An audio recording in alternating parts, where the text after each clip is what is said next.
दोस्तों, जब 55 साल के ससुर ने 24 साल की बहू को सिर्फ एक शॉट में संतुष्ट कर दिया तो बहू ससुर की दीवानी हो गई। लेकिन चढ़ती जवानी और हवस के इस खेल का कुछ ही महीनों में दर्दनाक अंत हो गया, क्योंकि अवैध संबंधों का अंत हमेशा खौफनाक होता है।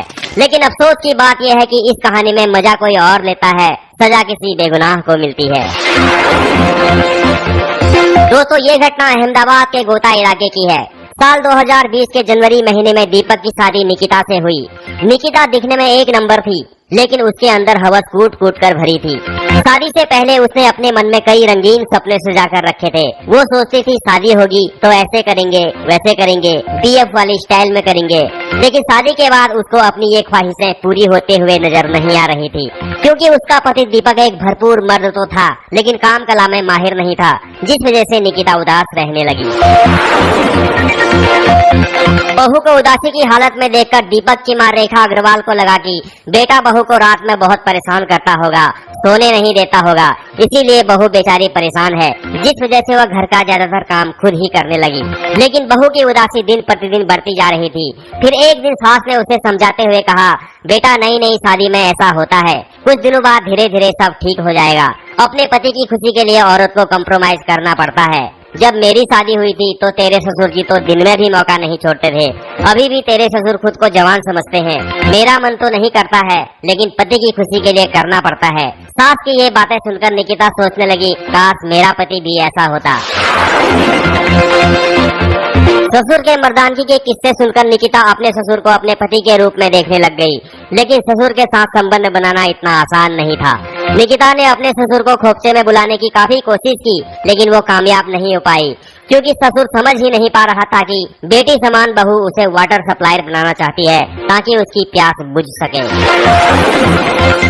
आखिरकार निकिता ने अपना पढ़ा लिखा दिमाग लगाया। फिर एक दिन उसने फोन कान में लगाया और अपनी सहेली से बात करने का बहाना बनाने लगी।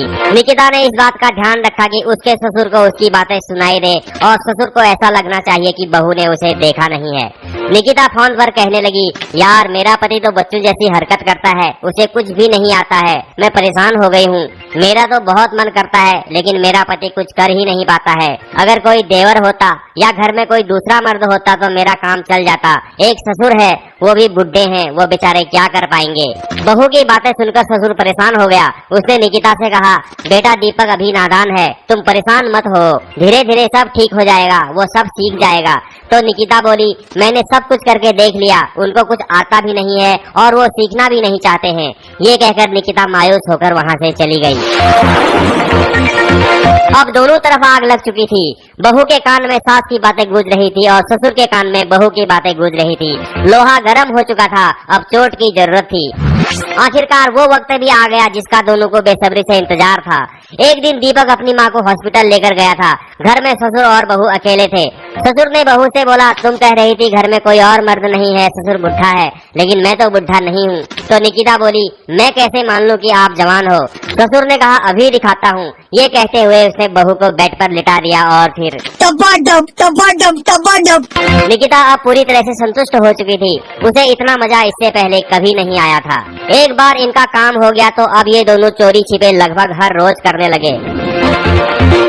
दोस्तों, जब इंसान हवस के नशे में अंधा होता है तो उसे लगता है कि पूरी दुनिया भी अंधी है, उसे कोई नहीं देख रहा है, लेकिन वास्तव में ऐसा होता नहीं है। एक दिन अपने पति और अपनी बहू को रेखा अग्रवाल ने आपत्तिजनक स्थिति में देख लिया। ये देखकर रेखा अग्रवाल को अपनी आंखों पर यकीन नहीं हुआ। उसकी हालत ऐसी हो गई जैसे काटो तो खून नहीं। विडंबना ये थी कि रेखा इस बात को किसी को बोल भी नहीं सकती थी। उसे मालूम था जब उसका बेटा इस बात को सुनेगा तो वह पूरी तरह से टूट जाएगा। आखिर कोई माँ अपने जिगर के टुकड़े को इतना दर्द कैसे दे सकती है। लिहाजा रेखा अग्रवाल ने अपने घर की इज्जत और मान सम्मान के लिए इस बात को दबा दिया। लेकिन उसके मन में बहुत गुस्सा था। वो लगातार अपने गुस्से को पी रही थी। इसी दौरान बहू निकिता प्रेग्नेंट हो गई। सास को इस बात का पूरा यकीन था कि ये बच्चा मेरे बेटे का नहीं बल्कि मेरे पति का है। उसने इस बारे में कभी खुलकर बात तो नहीं की, लेकिन वह अक्सर अपनी बहू को ताने मारने लगी। कोरोना काल के दौरान निकिता के ससुर को कोरोना हो गया। वो अस्पताल में एडमिट हो गया। बहू ससुर के बिना एक पल भी नहीं रहना चाहती थी। वो बार बार अस्पताल में ससुर के पास जाने की जिद कर रही थी।